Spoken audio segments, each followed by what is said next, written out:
Oui, bonsoir. Dans l'actualité, l'enquête de la mort en prison de Cheikh Maulani Sané, la famille de l'un des deux gardes pénitentiaires arrêtés souhaite que l'enquête soit confiée à la gendarmerie nationale. Pape Mor Diané, actuellement au pavillon spécial de l'hôpital Le Dantec, qu'il souffrirait de troubles dépressifs. Vague de changement dans la hiérarchie de la police nationale. La direction des passeports et la police judiciaire échappe à la cisaille de Anne Semoufaï. La galette de manioc en fin de journal, le groupe Kassav se produit à Dakar aujourd'hui et demain. Sur ce plateau avec moi, Jocelyne Berroir, première chanteuse disque d'or des Antilles.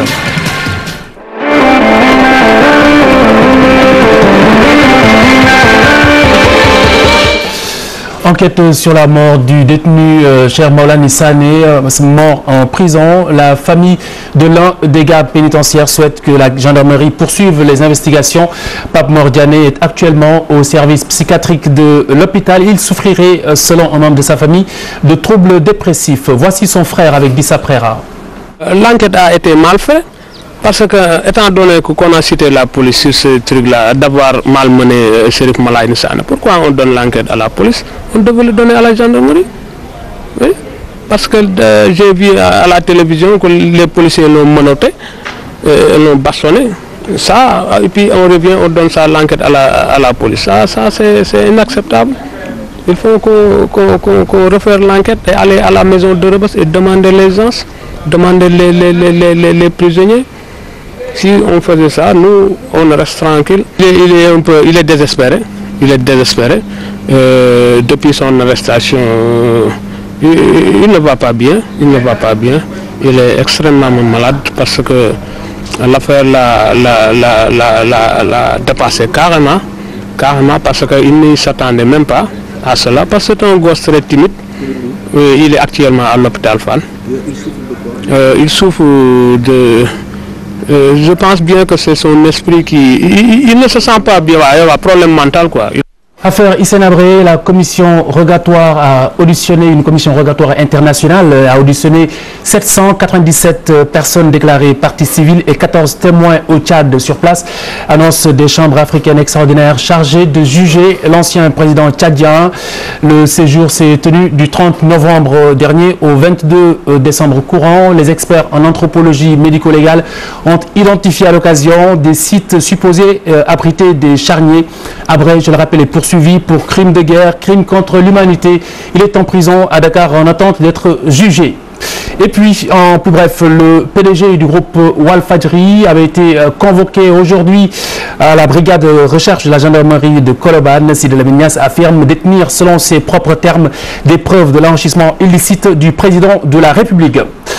Vague de changement dans la hiérarchie de la police nationale. La cisaille de Anne Semoufaï n'aura épargné que la direction des passeports et la police judiciaire. Des sources révèlent par ailleurs que ce n'était pas faute d'avoir essayé de la part de la directrice générale de la police nationale. Le récit de Dissa Prera. Dans ce vaste mouvement noté dans la hiérarchie de l'institution, on note la montée en puissance du commissaire Ousmane Sy. L'ancien directeur du groupement mobile d'intervention, réputé bon flic, est promu directeur général adjoint de la police nationale, poste vacant jusque-là. La police de l'air et des frontières aussi a enregistré des changements. Abdul Wahab Sall, ancien patron de la police centrale, est désormais le chef de la police de l'air et des frontières. Son prédécesseur, le commissaire Mody Ndiaye, policier ayant réussi un concours très sélectif de l'ONU, aurait demandé de partir pour des raisons de santé. Toutefois, selon certaines sources, cette démarche n'est qu'une formule diplomatique pour mettre le voile sur ses relations très tendues avec l'actuelle patronne de la police. La sécurité publique n'est pas en reste. Oumar Mal, ancien directeur de la surveillance du territoire, prend les commandes de la sécurité publique, dirigée jusqu'ici par le commissaire Demba Sarr.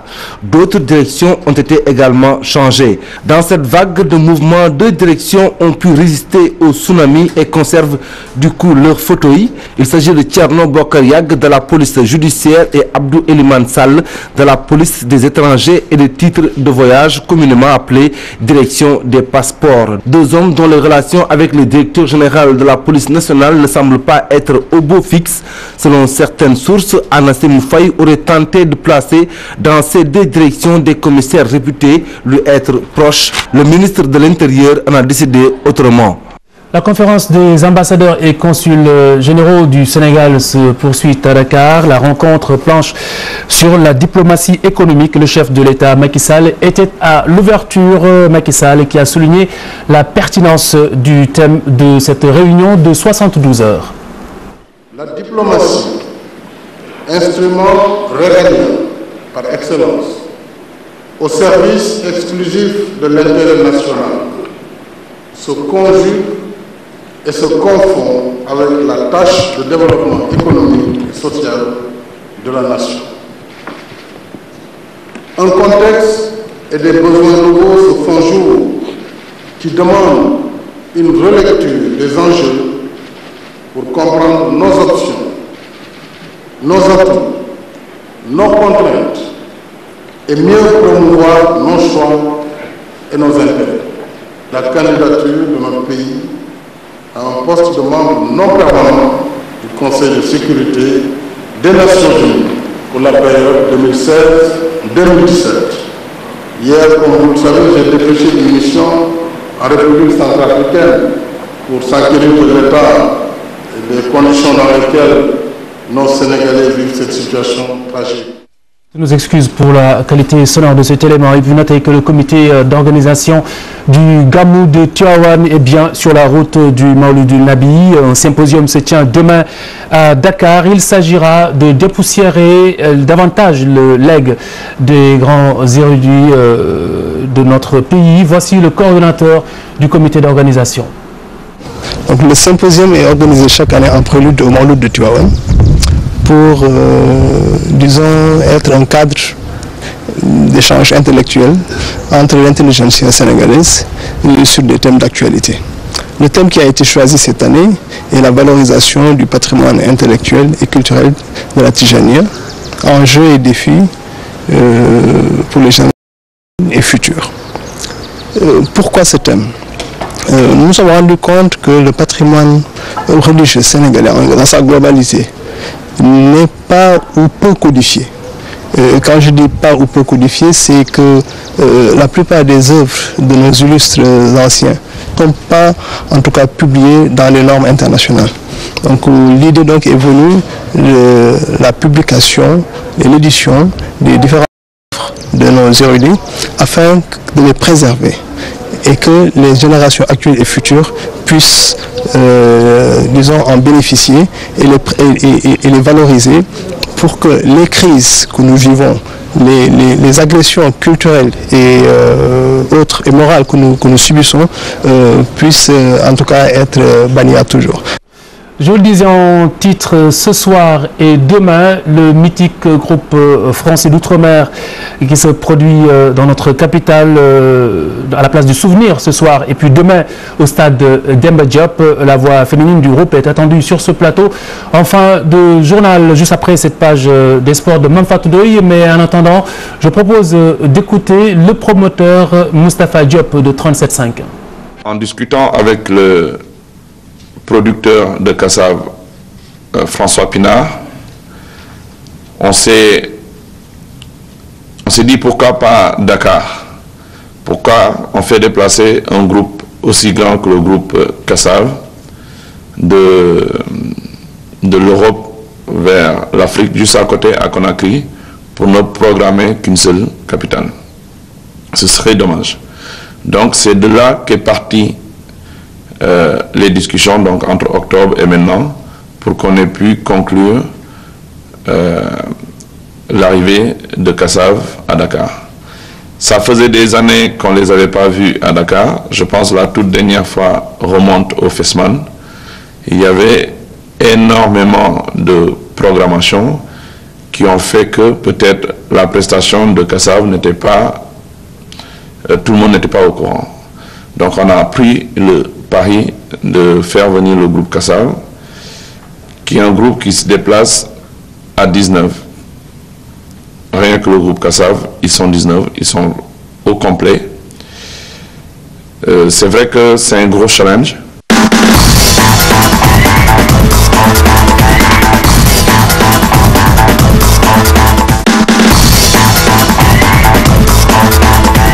Manfatou Ndoye, bonsoir. La page des sports avec l'agenda du week-end, sans doute. Tout à fait, Khalifa, mais également la contribution du secteur sportif à la croissance de l'économie nationale et à la création d'emplois pour les jeunes. Un forum organisé par le ministère des Sports a démarré ce matin et se poursuivra jusqu'à demain. L'occasion de poser également la réflexion sur l'implication du secteur privé dans le développement du sport. Compte rendu Abdelaziz Kane, Youssou Baro.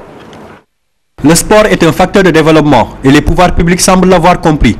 D'où le forum sur la contribution du secteur sportif à la croissance de l'économie nationale et à la création des emplois pour les jeunes qui se tient ce vendredi et samedi.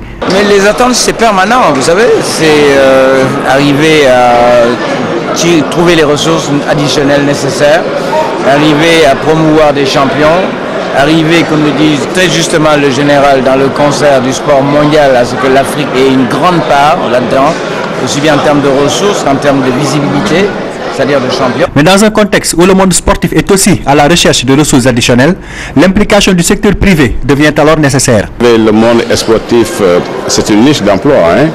Et aujourd'hui, il est nécessaire que le secteur privé s'implique davantage à la gestion du sport, en particulier des infrastructures, et impliquer que l'État se désengage un tout petit peu sur la gestion des infrastructures, sur la gestion des choses sportives, et laisser le privé prendre en main pour faire en sorte que le mouvement sportif, le mouvement associatif soit à même de créer des emplois, de contribuer justement au développement socio, sportif ou économique du pays. Pourquoi le sport ne bénéficie pas des moyens appropriés, mais c'est que justement on a du mal à faire converger le dialogue entre le secteur public et le secteur privé dans le domaine du sport, entre ceux qui s'occupent de la pratique sportive, ceux qui évoluent dans le domaine de la politique sportive, et les économistes et macroéconomistes et ceux qui sont chargés de la budgétisation. Au point que la réflexion nous a amené à dire, mais pourquoi nous ne mettrions pas en place un groupe de réflexion? Ce groupe de réflexion a été constitué de la stratégie de croissance accélérée, du ministère des Sports, du ministère de l'économie et des finances, du comité national olympique, mais même des organisations sportives. Et ça nous a amené à réfléchir sur plusieurs problématiques. Comment faire retrouver au sport la place qui est la sienne dans le développement économique et social de notre pays. Alors, nous avons donc eu l'idée d'organiser ce forum et le Premier ministre nous a fait l'honneur de le présider. Forum au cours duquel nous passons en revue la problématique de la politique nationale de sport. Les conclusions de ce forum devraient être une première base de travail pour le Conseil présidentiel sur le sport qui devrait se tenir prochainement. Abdelaziz Kane, justement, à l'occasion de cette rencontre, le président de l'IWF, Lamine Diack, a profité de cette rencontre pour parler de son scepticisme. Il pointe du doigt la politique sportive du Sénégal, un frein à son développement avec un manque évident d'infrastructures. Nous l'écoutons. Pour dire exact que il n'y a aucune politique dans cette direction. J'ai dit tout à l'heure que je ne suis pas retourné à Tamba souvent. Je suis sûr que si j'y vais, je retrouve le vieux stade que j'avais trouvé, une clôture autour d'un terrain nu. Alors, si c'est comme ça qu'on veut développer un sport, on s'amuse. Bon, alors à l'époque, quand on parle de réforme Lamine Diack, j'avais la chance d'avoir à la direction de la République Cheikh Tidiane Ndiaye, qui était pont et chaussée, qui était un de mes jeunes supporters et qui est venu me dire: je te fais tous les plans des stades départementaux régionaux. Il avait fait tous les plans. On les avait au département en disant voilà ce que ça peut coûter, voilà combien de places, on peut mettre 500 au départ, on peut les développer progressivement et les amener à un certain niveau. Rien. Bon, alors donc, il y a le sport de combat. Les gens se débrouillent dans de petites salles, dans des coins de rue, etc. Ils sortent des champions et tout. Qu'est-ce que vous faites? Il n'y a rien. Tu ne peux pas avoir un dos. Il y a la lutte qui est notre sport national, mais qui quand même, sur le plan production de revenus, etc., extraordinaire. Mais, écoute, la lutte, on n'arrive pas à faire une arène nationale. Parler d'infrastructure, c'est s'amuser. Il n'y a rien. Donc il y a un effort extra. Et ça, c'est l'État. Ce n'est pas du privé. Ça, c'est un. La deuxième chose, c'est les hommes. Bah, je vois dans la presse que les professeurs d'éducation physique sont en train de faire la grève de la faim. Il y a une promotion qui est sortie. Il n'y a pas assez dans les écoles, mais ils ne trouvent pas de place. Qu'est-ce que nous voulons faire? Et puis football, la Ligue 1 reprend ses droits ce week-end. Les yeux seront notamment rivés sur la Petite Côte dès ce samedi en match choc de la 12e journée. Diamba, battu lors de la première, reçoit le Casa Sport. Toujours ce samedi, retenez également que Sunéor reçoit Yego au stade Eliman Elfa. Le programme du dimanche au stade Demba Diop à 16h30. Le Dakar Université Club reçoit Touré Kunda. À retenir également 16h30, mais cette fois-ci au stade d'Ungor. Olympique d'Ungor contre Niaritali. Au stade Caroline Stade de Mbour contre Diaraf et Maître Babacar Sey. Dimanche également, la Linguère affronte l'US Wakam. On reparle du Boxing Day, marquant ces matchs joués dans le championnat anglais, un jour férié, puisque le 26 décembre est un jour férié en Angleterre. Arsenal reprend la tête du classement alors que les Reds de Liverpool sont battus par Manchester City et relégués à la 4e place. Un seul point sépare désormais les Citizens des Gunners. Cette 18e journée de Première Ligue marque également la fin de la disette de Papis Demba Cissé, mieux devant les buts depuis le début de la saison et qui a marqué sur penalty. Le point avec Ibrahima Kane. Au terme d'un Boxing Day alléchant, Arsenal reprend la tête de la Premier League avec 39 points. Les Gunners, menés au score pourtant par West Ham à domicile, ont trouvé l'énergie pour s'imposer finalement 3-1. Liverpool, premier avant cette 18e journée, est recalé à la 4e place après sa défaite au Etihad Stadium 2-1 dans le choc qui l'opposait à Manchester City. Une 5e victoire consécutive qui permet aux Citizens d'occuper la 2e place du classement à une longueur d'Arsenal. Chelsea, pour sa part, se contente d'un petit but signé Eden Hazard pour se défaire de Swansea. Les Blues comptent désormais 37 points et occupent la 3e place avant de croiser le fer avec les Red Devils à Stamford Bridge dimanche.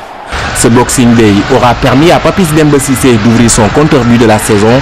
L'international sénégalais avec les siens ont atomisé Stoke City 5-1 après des débuts catastrophiques.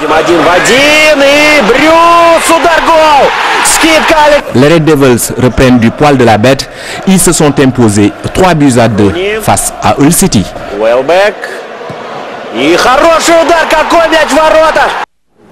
Merci Ibrahima Kane pour ce point concernant la Première Ligue et ce fameux Boxing Day. Voilà, rendez-vous est pris donc ce week-end pour le championnat de Ligue 1 qui reprend ses droits, Khalifa. Voilà donc le groupe Kassav qui se produit ce soir et demain dans notre capitale.